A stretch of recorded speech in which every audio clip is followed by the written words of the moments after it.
족하도다.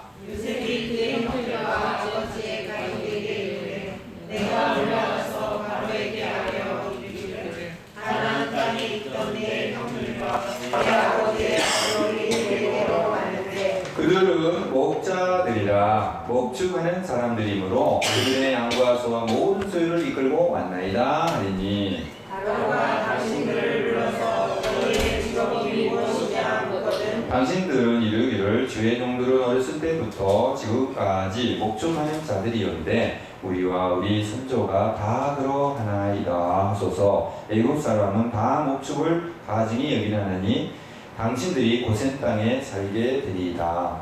요셉이 바로에게 나서와 이르되 내 아버지와 내 형들과 그들의 양과 소와 모든 소유와 가나안 땅에서 와서 고센 땅에 있나이다 하고 그의 형들 중 5명을 택하여 바로에게 보이니 바로가 요셉의 형들에게 묻되 너희 생업이 무엇이냐 그들이 바로에게 대답하되 종들은 목자이오되 우리와 선조가 다 결혼하리라 하고 그들이 또 바로에게 고하되 가나안 땅에 기근이 심하여 종들이 양떼를 칠 곳이 없기로 종들이 이곳에 거류하고자 왔사오니 원하건대 종들로 고센 땅에 살게 하소서. 바로가 요셉에게 말하이르되 내 아버지와 형들이 내게 왔은즉 애굽 땅이 내 앞에 있으니 땅의 좋은 곳에 내 아버지와 내 형들이 거주하게 하되 그들이 고센 땅에 거주하고 그들 중에 능력 있는 자가 있거든 그들로 내 가축을 관리하게 하라. 요셉이 자기 아버지 야곱을 인도하여 바로에게 소개하니 야곱이 바로에게 축복하매 바로가 야곱에게 묻되 네 나이가 얼마냐?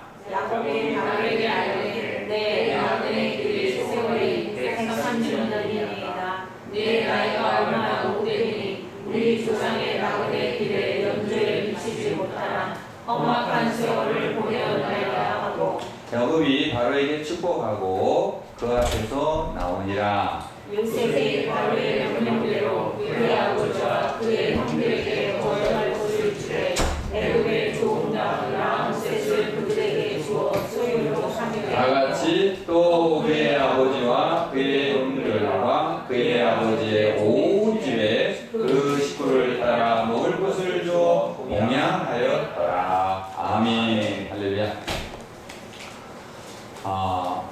이제 야곱이 오늘 성경 보니까 누구를 요셉에게 미리 보냈다 그랬죠?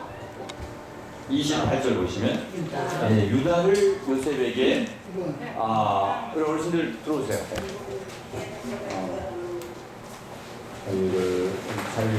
자리를 보기 좀 지순 집사랑 좀 와. 거기 어르신들 거기 아니죠? 이쪽에 지순 집사랑 김재 집사랑 이쪽에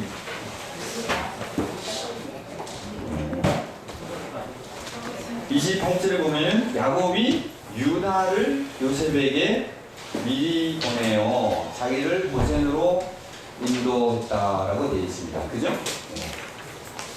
근데 여기 성경에 계속해서 요셉을 통해서 구원을 얘기하잖아요. 아멘. 네, 요셉은 벤 요셉이라고 그랬죠. 벤 요셉, 요셉의 아들 벤 요셉. 그리고 또 누구의 아들이라고 생각하냐면 벤 다비드가 있다 그랬죠? 다윗의 아들. 그래서 요셉의 아들은 누구를 상징하냐면 처음 오시는 메시아. 요셉은 왜 처음 오시는 메시아가 요셉의 아들로 상징이 될까요? 김지순 집사님. 네. 네. 고난을 받아서. 할렐루야. 예, 유시 집사님이 김지순 집사님이 거제도 갔다 오셔도 흔들리지 아니하고 잘 말씀 감사합니다. 그렇죠? 요셉은 많은 고난을 받잖아요. 이유 없는 고난, 그죠? 그래서 첫 번째 오신 메시아는 벤 요셉이라서 요셉을 상징합니다. 근데 다윗의 아들은 왕이죠, 다윗은. 그래서 두 번째 오시는 예수님을 다윗으로 가리킵니다. 이해가 되시겠죠? 네, 왕의 왕으로 오시는 예수님. 그런데 이 요셉을 누가 구하냐면은, 요셉을 누가 처음에 구하냐면은 유다가 얘기했죠. 유다가 뭐라고 얘기했죠? 그 부정의 죽일 것이 뭐냐 해가지고 팔자라고 그랬잖아요. 누가 제안을 했어요? 네, 유다가 제안을 합니다. 또 여기서도 지금 보면은 누구를 먼저 내려보내냐면 유다를 내보냅니다. 이게 이유가 있습니다. 특별히 여기 보면은 유다를 요셉에게 미리 보내어 자기를 고센으로 뭐 하게 한다 그랬죠? 인도한다 그랬죠? 그래서 우리나라 말로는 인도한다 그랬는데요. 여러분 이거 받으셨죠? 네. 한국사라고 지순지사가 한번 읽어야 되나? 누가 읽어야 되나? 이거 한번 읽어보세요. 인도하다의 모는 그랬죠? 지순지사 꼭 한번 읽어보세요. 모르겠습니다. 배우겠습니다. 아니 히브리 말 우리 배웠잖아요. 중학교.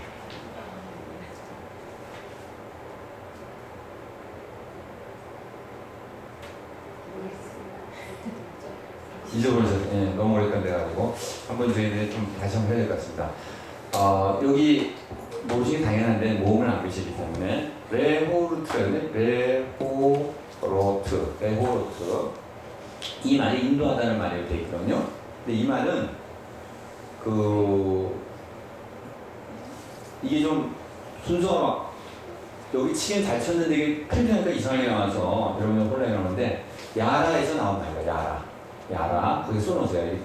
이 순서가 바뀌어가지고 야라인데 이 호르트가 야라에서 왔단 말이에요. 여러분 야라는 무슨 뜻이죠? 할렐루야. 가리키다 그죠? 화살로 그죠? 어디 포인트 한다는 뜻이거든요. 방향을 그죠? 방향을 가리켜. 그래서 이게 킹제임스 버전에 인도하다는 말을 뭘로 번역을 했냐면요. 디렉트 혹은 다이렉트 그죠? 디렉션 할 때 그죠? 그렇게 번역을 해놨습니다.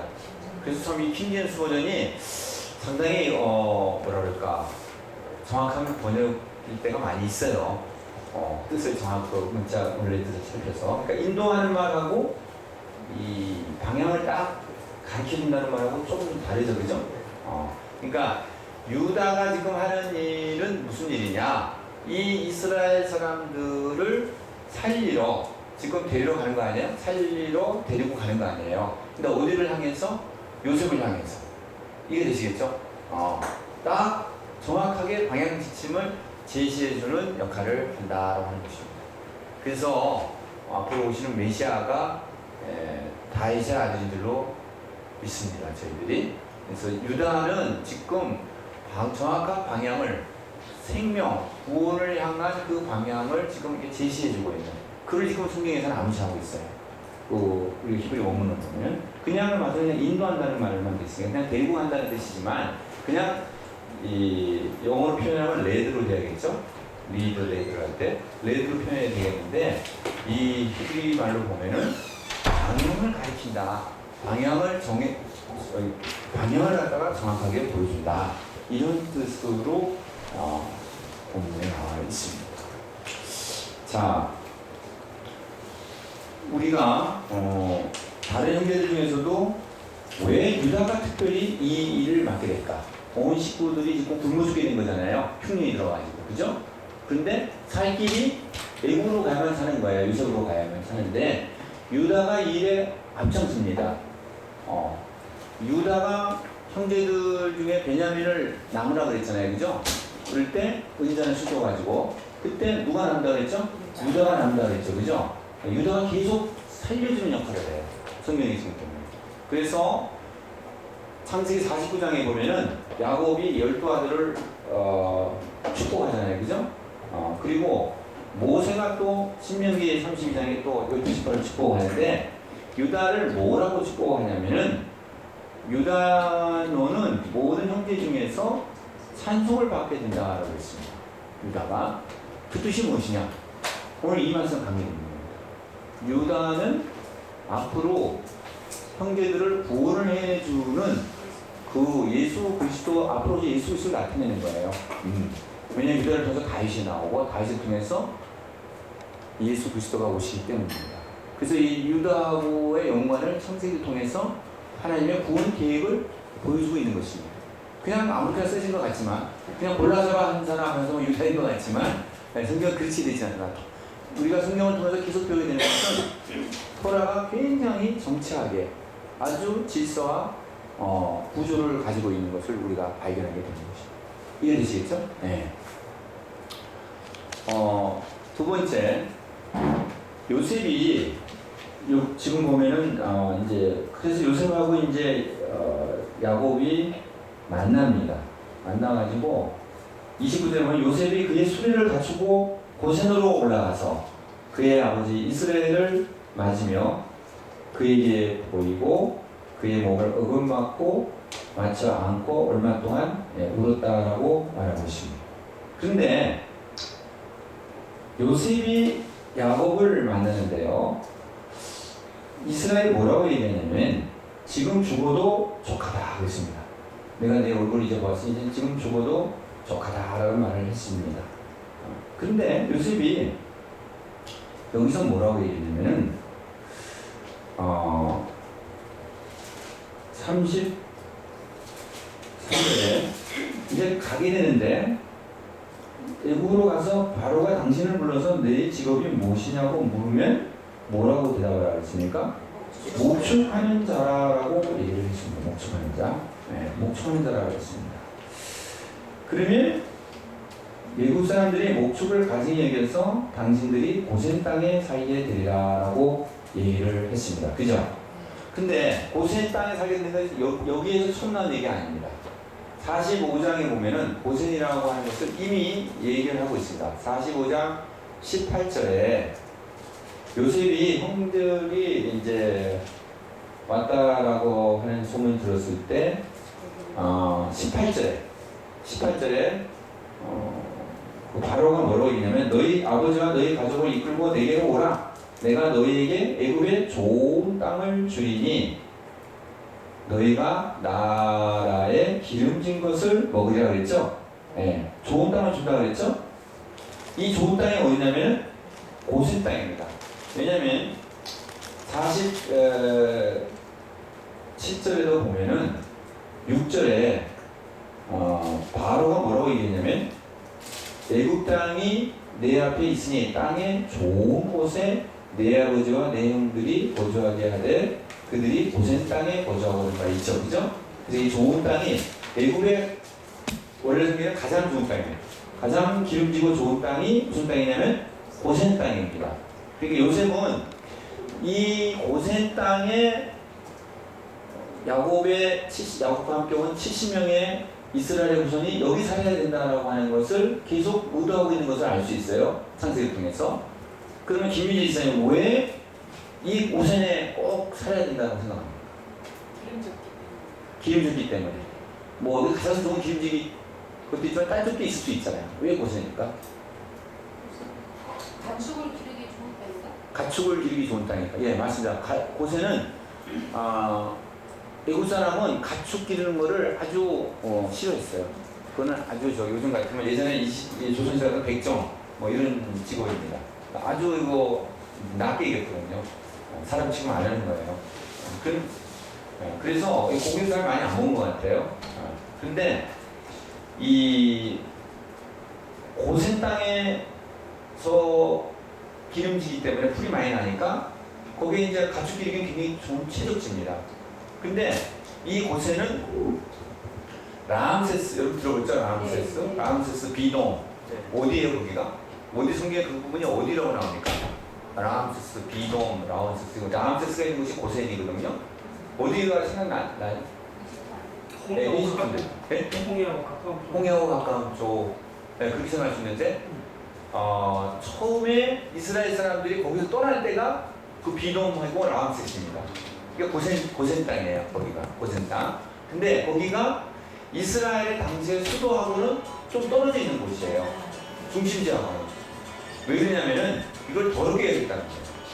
자, 근데 제가 왜 말씀드리냐면 이스라엘 사람들이 처음에 왔을 때 뭐 요셉이 총리니까 뭐 수도에 살게 할 수 있잖아요. 예를 들어서 우리는 우리 형제들하고 같이 살고 싶다 그러면은 그렇게 되면 어떻게 되냐면요. 바로 문제가 생기는 거예요. 왜냐? 지금 하나님의 계획은 뭐죠? 여기에서 이스라엘 자손들을 엄청나게 많이 번성케 하는 데 목적이 있는 겁니다. 그렇죠? 본성계약 목적이. 그게 어디 있냐면요. 목적이 40, 여러분 7장에 보세요. 47장 27절 한번 읽어보세요. 47장 27절 보면 다 같이 읽자. 시작. 이스라엘 족속이 애굽 고센 땅에 거주하며 거기서 생업을 얻어 생육하고 번성하였다. 아멘. 그 하나님의 목적대로 되는 거예요. 하나님은 고센 땅에 왜 이스라엘 백성을 두냐면 그만 한꺼번에 그렇게 번성되어질 그 지경이 그 지역이 고센이 제일 최저인 거예요. 그렇기 때문에 그래서 가야 됩니다. 왜냐면 이 애국 사람들이 많은 곳에서 틈박에서 이렇게 많이 번성할 수가 없고 뚝 떨어진 데 곳에서 또 곡식도 많은 곳에서 거기서 그냥 사람들 뭐랄까 경계 대상도 안 되면서 막 번창해 나가는 겁니다. 그 결과적으로는 하나님의 처음부터 사람을 만드시고 세계 번성하라고 그랬죠. 그죠? 하나님이 창세기 1장 28절에 그죠? 하나님이 인간을 축복하시고 생육 번성 충만하고 땅을 다스리고 정복하라고 그랬잖아요. 아멘. 그 말씀과 일치가 되죠. 네. 자, 그래서 하나님은 우리 인간들에게 하나님의 백성들이 생육 번성하게 되는 것이 하나님이 선무 원하시는 바대로 되시기 바랍니다. 생육 번성해야 돼요. 그래서 내가 감사한 것은 명선자매가 기도 제목을 제가 했는데 청년부자에 보니까 쌍둥이를 낳기를 원한다고 하더라고요. 할렐루야. 네. 정말 축복합니다. 할렐루야. 이제 저희도 상당히 불안함을 느끼시는 것 같아요. 따라가실까봐. 네. 저는 아주 마음이 편합니다. 네. 생육 번성하라. 할렐루야.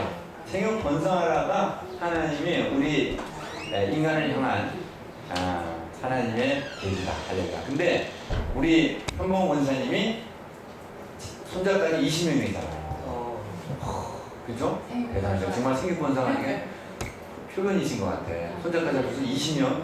말이 쉽지 쉬운 게 아닌데 우리 강영희 사님 몇 명 정도 앞으로 손자 생각하십니까? 많아봤자 4명이거든요. 4명. 앞으로 계획을 세울 수는 없는데 자녀들이 이제 또 애들 많이 나면은 4명이 아니죠. 거기서 막 쌍으로 낳고 쌍으로 나오고 많죠. 그때 이사님 어떻게 생각하시나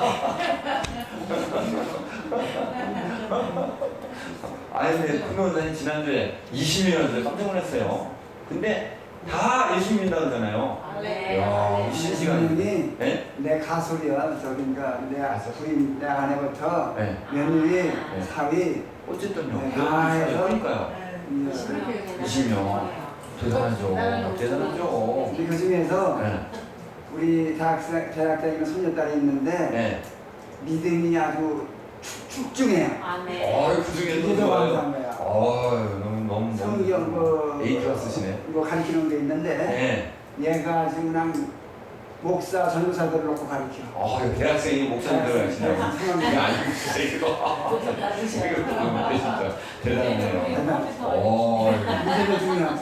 그거 정말 중요하네요. 말씀에 사는 계시네. 할렐루야.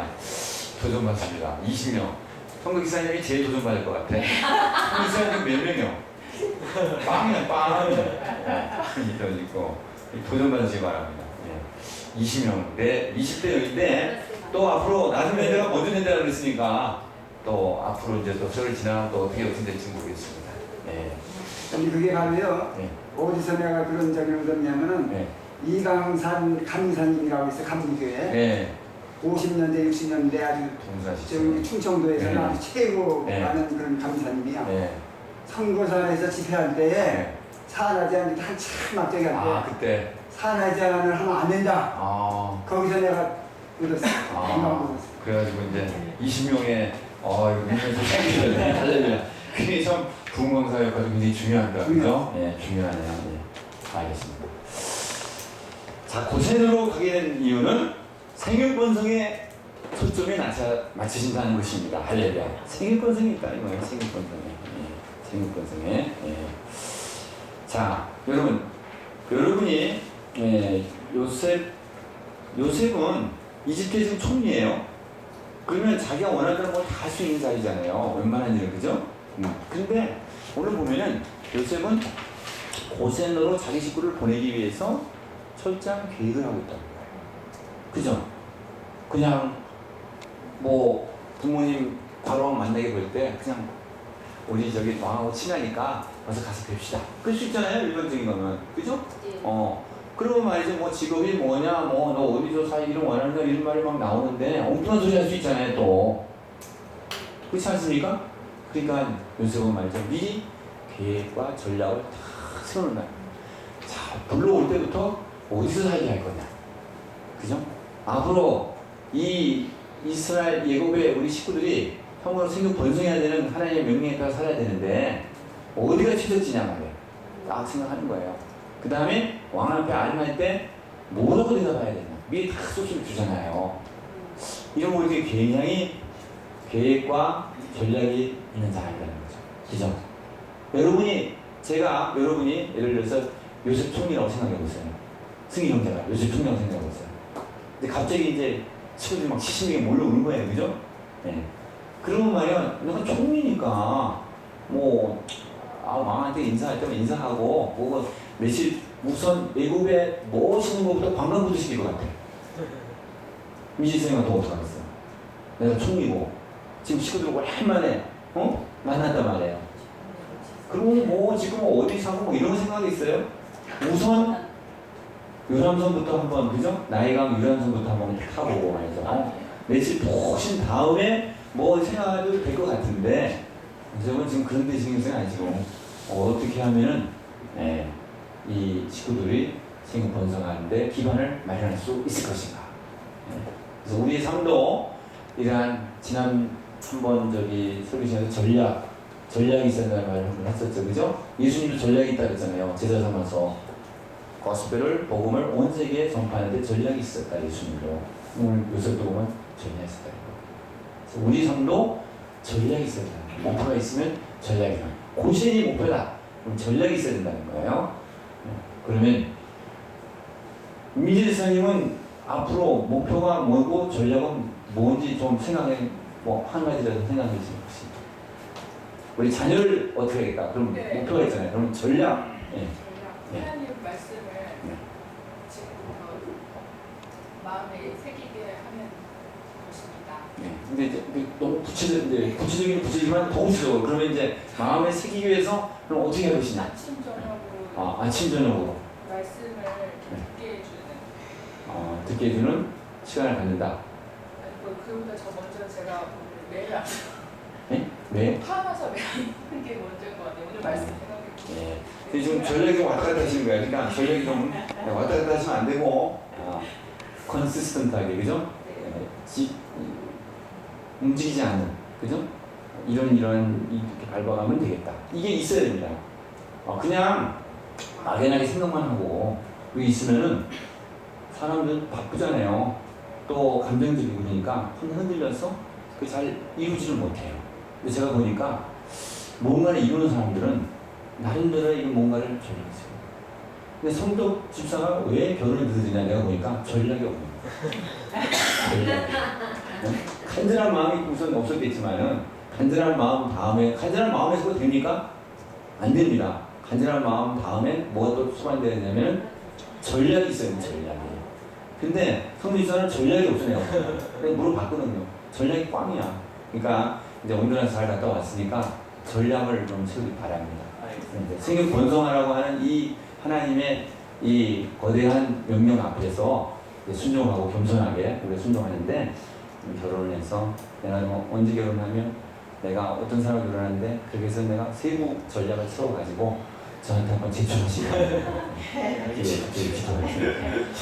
전략을 저처럼 정확히 할 거 아니에요. 제가요 요번에 오늘 아름이 엄마가 안 왔는데 9월 3일날 피지를 가요. 피지를 가는데 그 남편 되시는 분이 홍익대학에서 경영학 강사세요. 그리고 피지에 가서도 SK에서 무슨 자문을 해서 해준대요. 컨설팅을 해준대요. 경영학 쪽으로. 그래서 돈을 좀 받는 데입니다. 피지에 가서도 어떻게 가냐고 그런 얘기가 나왔을 때 물어봤는데, 근데 이분이 저한테 와서 이제 피지 잠깐 시간을 내달라고 그래가지고 며칠 전에 자기 계획을 갖고 왔어요. 제가 뭐라 했냐면은 계획 전에 피지 가서 몇 개월 있을 것이며 뭘 할 것인지 계획을 짜보십시오. 6개월 계획을 짜서 갖고 오십시오 그랬어요. 근데 이제 관경이 있으면 제가 계획 짜고 그러면 안 갖고 오실 수도 있는데 그분은 이제 저 별로 이제 뭐랄까 익숙치 않잖아요. 그러니까 계획을 정말 짜갖고 왔어요. 그래서 제가 다시 한번 그거를 그 상황에 맞춰서 이렇게 조정을 해줬어요. 그래서 그걸 다시 해보라고. 그래서 진지하게 계획을 짠 거예요. 6개월 동안 계획을. 그리고 전체 계획, 내 목표는 뭐다. 그럼 나 그걸 어떻게 수행해 나가느냐. 그 다음에 중간 계획, 1일 계획. 그걸 다 짰어요. 그러니까 그거대로 거들리지 않겠죠. 그래서 또 변화는 있겠지만 그래도 6개월 동안 단기 선교를 가는데 계획을 갖고 간 사람하고 그냥 간 사람하고 그냥 도착해가지고 뭐 여기도 보니까 좋고 아이고 한번 여기 좀 구경 갔다가 나중에 끝에 가가지고 아이고 계획을 이렇게 가졌었는데 대충 그렇게 된다고요. 계획을 세운 사람하고 다릅니다. 또 계획 스스로 체크해 나가야겠죠, 그죠? 그래서 계획을 여러분도 세우시고 거기에 계획만 세우지 말고 전략 굉장히 중요해요. 어떻게 그 목표를 이루어가겠다는 전략. 제가 요셉을 보니까 이분은 전략이 있는 분이에요. 전략. 그래서 김지순 지사님도 전략을 좀 세워나가시기를 축복합니다. 전략을 문서에 쓰세요. 머릿속에 쓰기 다 잊어버립니다. 문서에 써가지고 저한테 갖고 오시면은 제가 보관하고 있겠습니다. 네.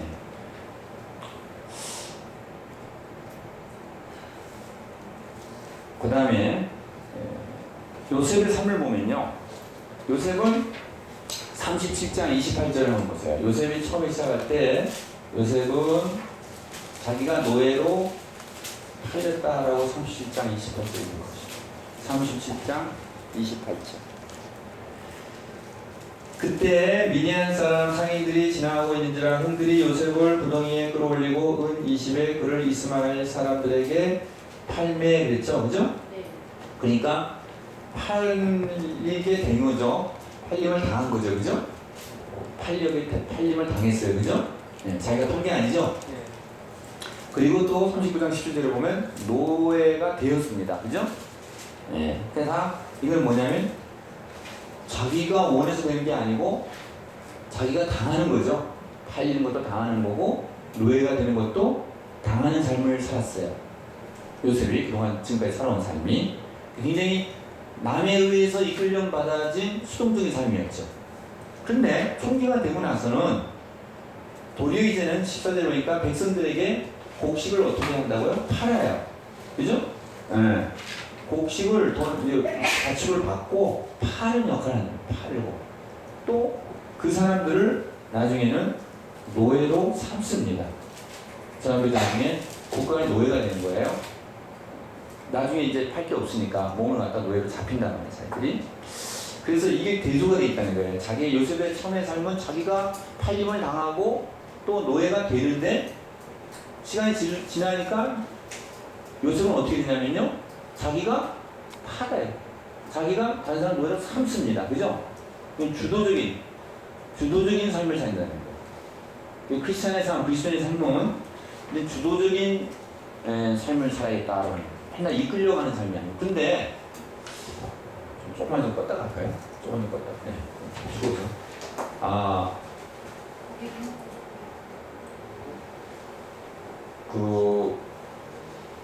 여러분도 한번 인생을 한번 생각해 보세요. 어렸을 적에는 인생이 좀 끌려가는 삶이잖아요, 보통. 그죠? 하는 대로 하고.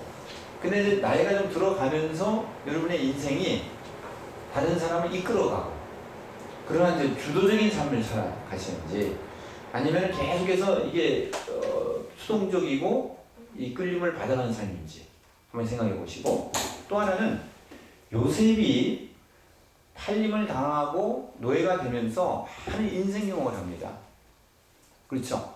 그래서 그 인생 경험이 이제는 다른 사람에게 곡식을 팔고 노예로 삼을 때 그것이 크게 도움이 됩니다.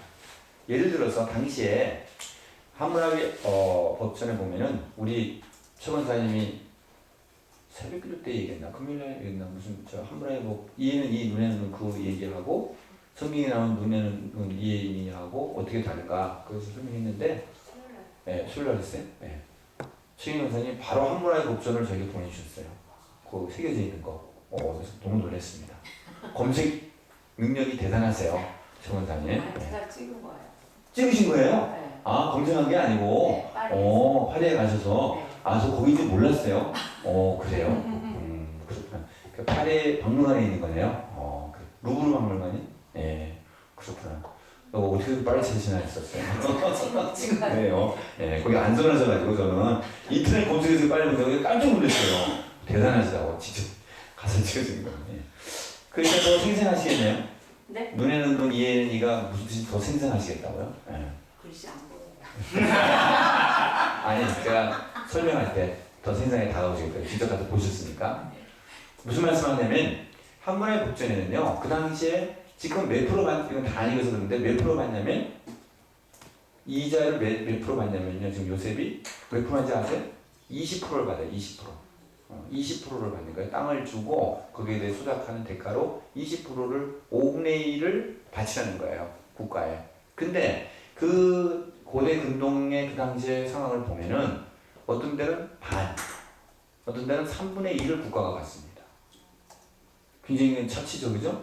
이제 그거에 비해서 지금 요셉이 지금 요구하는 그 액수는 그렇게 많은, 그 당시에 비해서 그렇게 많은, 지금 같으면 좀 많죠, 그죠? 우리처럼 많을 수도 있는데 그렇게 많은 게 아니에요. 우리나라도 70% 받았어요. 70%. 우리나라 70%를 받는다. 70%. 조사 그건 예전이지. 그치, 그건 예전에 지금은 안 그렇잖아요. 삼칠제인데 예, 37제. 누가 상을 가지? 저기 소장농이 소작농이 3. 아니 지주가 30%. 그렇죠. 지주가 3 갖고 소작이 7을 칠. 가죠. 예, 근데 그건 이제 얼마 전이고, 예. 그죠? 아주 이제 지금 진도동 시대에는 더 이제 오래 가면은, 전세기 가면은 거꾸로 소유주가 7을 한다는 거예요. 그러니까 굉장히 힘들었죠. 김수영 기사님이 계셔야 되는데. 김수영 기사님이 얘기했죠? 누가 얘기를 했더라? 김수영 기사님이 얘기했을까요? 아버님이 그 소작을 하셨대잖아요. 그래가지고 굉장히 힘들었다 그러더라고요. 일년에도 남는 게 없다니까요. 남는 게 없다고. 예. 그래 1년 일하면 쌀 한 번 한 마디가 나왔대요. 1년 일하면. 근데 김수영 기사님 아버님은 그럼에도 불구하고 그거를 땅을 샀대요. 그걸 모아가지고. 그러니까 얼마나 배고프겠어요. 그래가지고 너무 배가 고파가지고 근데 이게 다 미래를 위해서 이게 이제 투자를 한 거죠. 그걸 모아가지고 땅을 샀대요. 그래서 지금 당진에 땅을 갖고 계신 거래요. 그 땅 얘기가 나와가지고 그게 나온 거예요. 그때만 땅 판다 그랬지 있었잖아요 그때. 그래요. 그게 소작이 어려운 거. 근데 요셉은 자 보세요. 굉장히 그 당시에 비해서 굉장히 후하게 주는 겁니다. 생각하는 거죠. 왜 그럴까요? 자기가 노예 생활 해봤잖아요. 자기가. 그렇죠. 근데 어떤 사람은 자기가 당했으면 내가 시험을 낼 때 많이 나간 사람 더 많이 며느리 고생시킨다며요. 그게 이제 그렇게 되면 안 되겠죠, 그죠? 요셉은 하나님의 사람이니까 자기가 이거 고생해봐니까 어린 사람 고생을 해본 거야, 아는 거야. 형사님 어떻게 생각하세요? 내가 고생해봤으면 네. 그 사람 도와줘야겠죠, 그죠? 그게 정상적인데 하나님의 마음을 가진 사람인데 세상의 마음을 가진 사람은 내가 고생했으니까 그죠? 더 힘들게 하는 거죠. 우리 자매들 군대도 그렇죠? 군대 내가 쫄병 때 막 당했잖아요. 많이 당하면 어떻게 돼요? 쫄병 들어오면은 내가 쫄병 때 너무 힘들었으니까 얘를 쫄병들을 좀 잘 해줘야 될 텐데 안 그렇거든요. 나도 당했으니까 더 세게 해주는 거야. 그 악순환이 계속되지 않습니까? 요즘에는 어떻게 되는지는 모르겠습니다만 다 해줬어요. 잘하셨습니다. 하나님의 사람이니까 예수님의 사람이니까 달랐을 줄로 믿습니다. 할렐루야. 예. 요새 자 거기 우리 하나 알고 있고요. 그러니까 자기의 불행했던 과거가 굉장히 좋은 쪽으로 발전돼 나가는 거죠. 주임 지사님 어떻게 생각하세요? 이 부분에서 무슨 마음에 와닿는 부분 없어요? 없어요? 예. 고생 안 해보셔가지고 잘 모르시나요? 예. 또 하나는 과거의 내 삶이 상당히 수동적인 삶이었는데 점점점 하나님의 은혜가 임하니까 다른 사람에게 영향력을 주는 그렇죠 주도적인 삶을 살아야 됩니다. 성경에 보면은 아브라함도 그래요. 아브라함도 점점점 주도적인 삶을 살게 되겠죠. 그래서 자기 밑에 그죠? 318명의 잘 훈련된 종들이 있잖아요. 그죠? 굉장히 영향력을 미치는 삶을 살아가는 거예요. 그죠?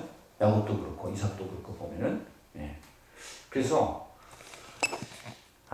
전에 한번 친구가 그런 말을 한 적이 있어요. 저는 아무 생각 없었는데 자기는 내가 여태까지 살아오면 그때 고등학교 때 그런 말 한 것 같아요. 내가 인생을 살아왔는데 인생을 말해서 아니지 살아왔는데 맨날 저기 줄 서면은 뒤에만 서 있대. 자기는 듣는 위치고 그래서 나도 한번 반장이 돼야 되고 나도 좀 앞에 나가서 말하는 사람이 돼야겠다.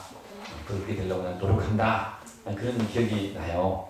그래서 좀 다른 사람에게 영향력을 미치고 주도할 수 있는 우리가 예수님 믿는 사람인데 다른 사람에 끌려만 가는 게 아니라 예수님 믿는 삶을 통해서 다른 사람에게 많은 영향력을 아까 우리 성경지사도 아까 온두라스 얘기를 했습니다만은 그 깜깜한 흑암 속에서 빛이 더 밝게 빛난다고 지금 세 아이들이 거기 있는데 그 아이들이 정말 변화가 되면은 주위의 사람들에게 또 많은 영향력을 줄 줄로 생각을 합니다. 성덕 지사님도 어떻게 생각해요? 이게 요셉에서 몇 년을 끌려다녔잖아요. 그죠? 그러다가 나중에 삶이 점점점 영향력을 주는 삶으로 바뀌었어요. 그죠? 본인 생각할 때는 어떠세요? 저도 많이 같은 것 같아요. 어떤 점에서 구체적으로? 예수님 믿기 전에는 정말 수동적인 삶이었죠.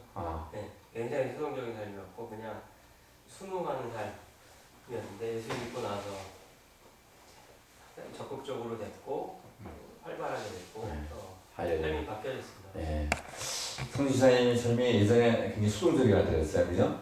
수동적. 이거 구체적으로 얘기하면서 어떤지 모르겠는데 사람들이 살아가는 대로 따라가는 거죠. 네, 수동적인 삶인데 지금은 굉장히 적극적이고 활발해진 삶을 살았다. 근데 그 결혼 문제는 아닌 것 같아. 그게 중요한 게 하나 빠진 것 같아. 저기 들어오면서 내가 오로지 성경에서 결혼에 대한 게 꽂혀가지고 그 정도만 내가 힌트가 거기 받은 것 같아. 그쪽으로도 활발해지고 계획과 전략을 세우겠죠. 주도적으로 그쪽에서도 주도적으로 이렇게 나가기를 추구합니다. 제가 보니까 여성들은 아무리 알파고 시대라고 할지라도 남성들이 이렇게 좀 앞장서고 주도적으로 하기를 원하는 걸로 생각해요. 강혜진 씨 어떻게 생각하세요? 왜 저러시는데요? 왜냐하면 최윤선 자매가 그러더라고요. 전에 그게 제가 누굴 소개해주겠는데 아니네 엑스이잖아. 왜 그랬더니 아니 어디서 만나자 그럴 때 어디서 만납시다. 남자가 먼저 딱 제시를 하고 끝난 다음에 어디로 갑시다 이렇게 딱 제시를 해주기를 자기가 몰라서가 아니고 그런 남자가 좋지. 남자가 어디로 갔으면 좋겠습니까? 여자한테 자꾸 그렇게 하는 건 별로 안 좋다는 거예요. 응? 강희 이사님은 동의하세요? 동의하죠. 그래요? 아니 명선 사람은 또 그렇게 생각하지 않았는데 선생님 좀 다른 이건 거예요. 네? 무조건 남자 생각 없이 네. 어디 가겠냐 물어보는 건 배려가 아니고 생각이 없는 거고요. 네. 자기 안에 이미 몇 가지가 있는데 있고 나서 이 사람한테 물어보는 그걸 요구하는 거죠. 아니 그러니까 전체적으로 자기가 준비를 딱 해서 그렇죠. 준비하고 물어보는 해가지고 거고. 그렇지 그거 하고 네, 사람들은 무조건 내가 준비가 이렇게 가자는 뜻이 아니고 저도 아니죠 그거를 이 남자가 준비를 해서 그죠? 이래 이런 것이 여기 좋고 여기 이런데 어떻겠습니까? 이러자는 거죠. 아무 생각 없이 그냥 여자가 하는 걸 따라 나가는 것이 아니고 그래서 승희 형제가 상당히 제가 보니까 주도적인 삶을 사시는 것 같아요. 네? 저는 우리 아내하고 많이 얘기하는데 승희 형제 자랑을 많이 해요. 네, 우리 명선자매도 좀 섭섭하게 생각할지는 모르겠는데 우리 명선자매 너무 잘 아니까 승희 형제 잘 몰랐잖아요. 근데 네? 사모님은 좀 제가 이렇게 느끼기에 약간 세대 차이 느껴져요. 남자를 굉장히 좀 몰시 하시는 게 있어요. 남자 편을 더 많이 들어요. 꼭 그렇진 않아요. 그렇진 않고 제가 저를 비교하는 건 아닌데 제가 이제 미리 계획을 세우고 이렇게 할 때 저를 좋아하지 그거 뭐 아무 생각 없이 있으면요 별로 안 좋아해요. 그때도 그래서 정신 차려야 돼요. 네, 그래가지고 미리 다 계획을 세우고 해야 됩니다. 그러니까 결혼 기념일이 언제 모르고 있으면 야단 맞고요. 좀 알아가지고 그 결혼 계획 이렇게 어디 갔으면 좋겠다는 되게 좋아하고 미리 주도적으로. 그러니까 성도 이사님을 꼭 배워야 돼. 네. 저도적으로 약한데 민지선은 마찬가지죠? 남성이 그냥 미리 알아가지고 주도적인 삶을 사는 건 좋아하죠? 어떻게 생각하세요? 좋아는 합니다. 좋아하는 거죠? 그것도 무슨 말이에요? 가시가 있으시네? 굉장한 가시가 있어요. 아니 주도적이 그 결혼할 때만 주도적이더라고요. 굉장히 주도적이더라고요. 진짜 안 미셔가지고 뭐라고 반복을 했는데 결혼할 때는 굉장히 치밀한 계획이 있었네요. 하잖아요. 목소리가 알잖아요. 맞아. 저는 제가 주도적이고 싶지 정말 않거든요. 제가 끌려다니고 싶어요. 소원. 여기는 누가 한번 주도한 그거보다도 계획하고 그 일에 대해서 책임지는 그죠? 네. 그런 게 좀 필요하죠. 하여튼 오늘 요셉의 삶에서 우리가 많은 것을 배워나갑니다. 네. 그 다음에 야곱이 우리 축복하는 장면이 두 번이나 연속으로 나옵니다. 한번 봅시다. 축복하다를 히브리어로 뭐라고 그러죠?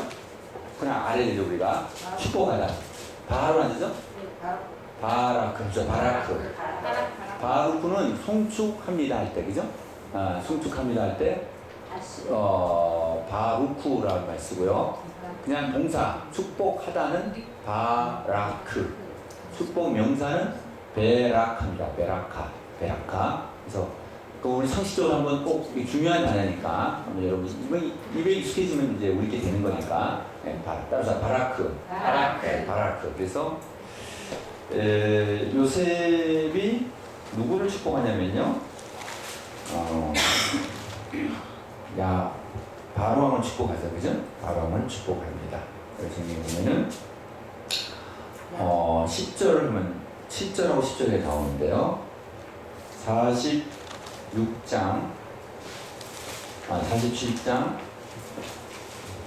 축복하는 거.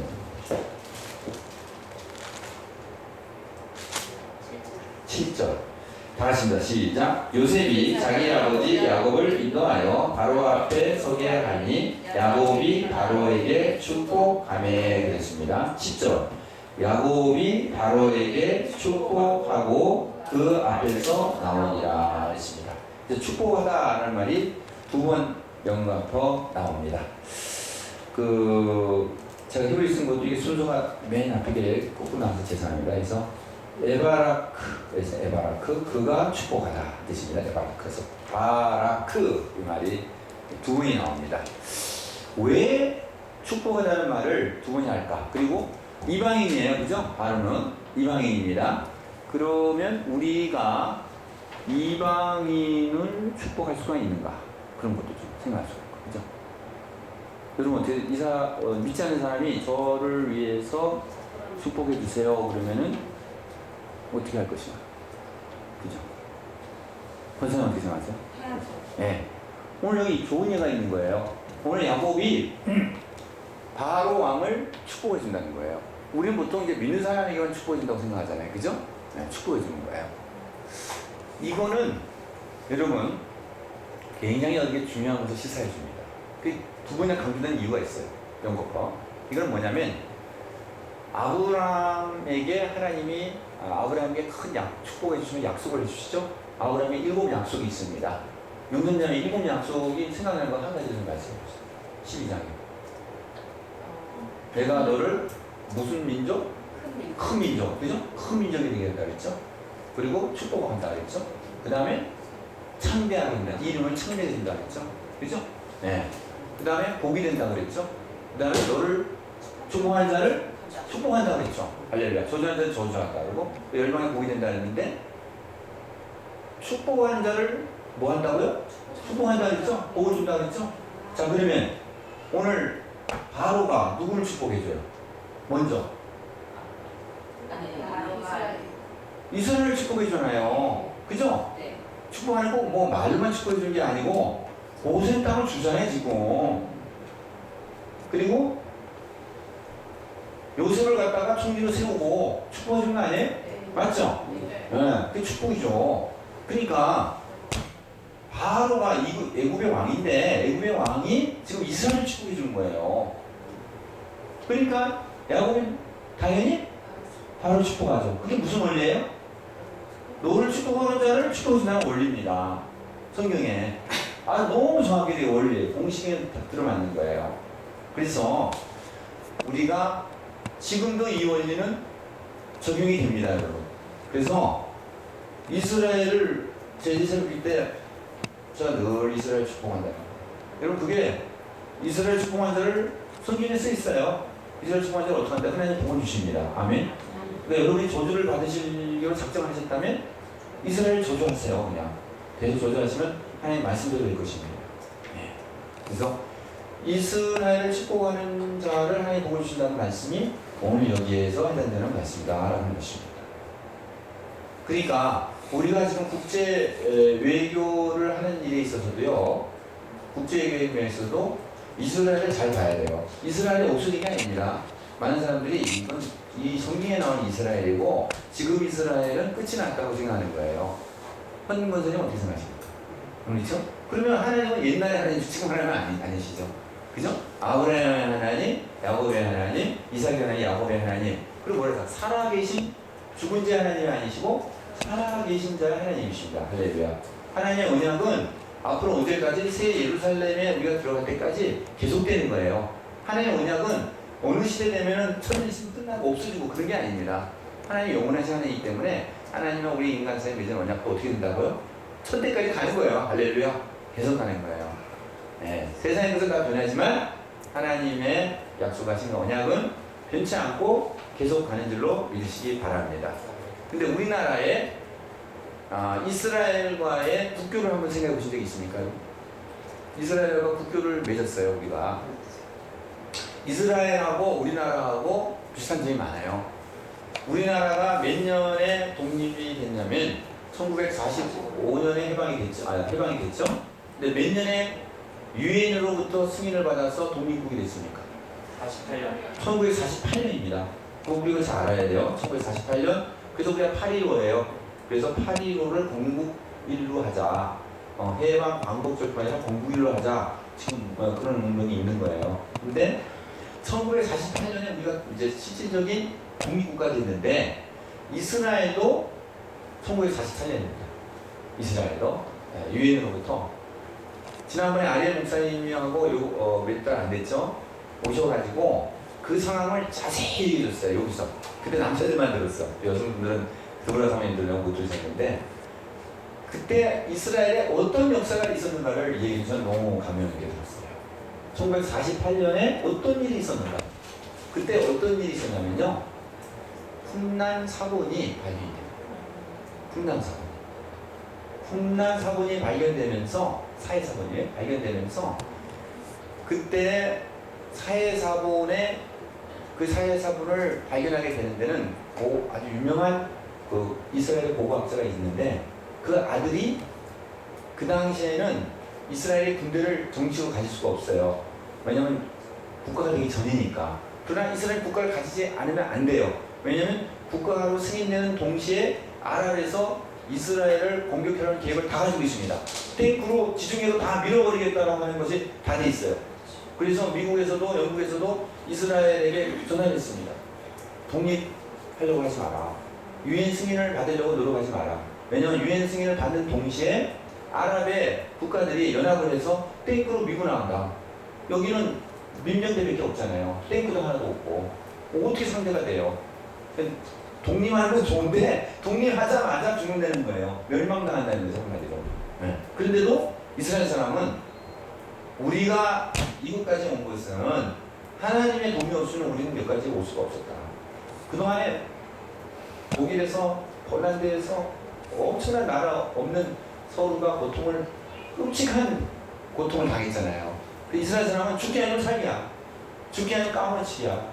우리는 여기서 죽더라도 여기서 죽겠다고 하는 거예요. 그래서 그때 1948년에 그 유엔에서 투표를 하는데 거기에 모든 국민들이 다 귀를 기울이고 있는 거예요. 그런데 승인이 된 거예요. 그래서 모든 사람이 나와서 같이 팔을 잡고 어깨춤을 추고 빙빙빙 돌면서 춤을 췄습니다. 춤을 췄어요.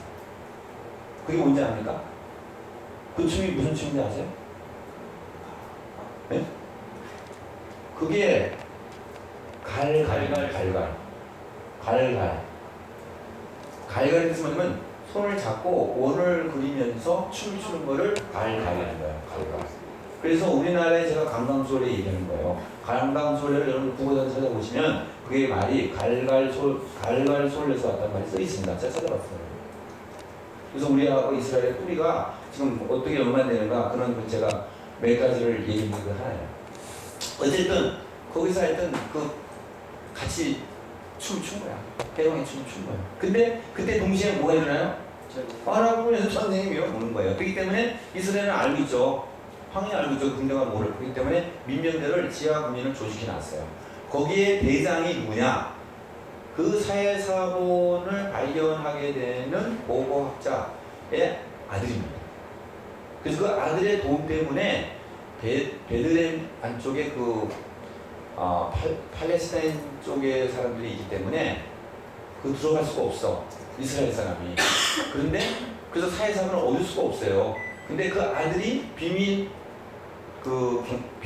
군대의 대장이에요. 그러니까 요즘 말로 얘기하면 육군 참모 총장이지. 근데 군대가 되기 전이니까 그 아들의 도움을 받아가지고 비밀리에 들어간 거예요. 그래서 그 파는 사람을 그 양식이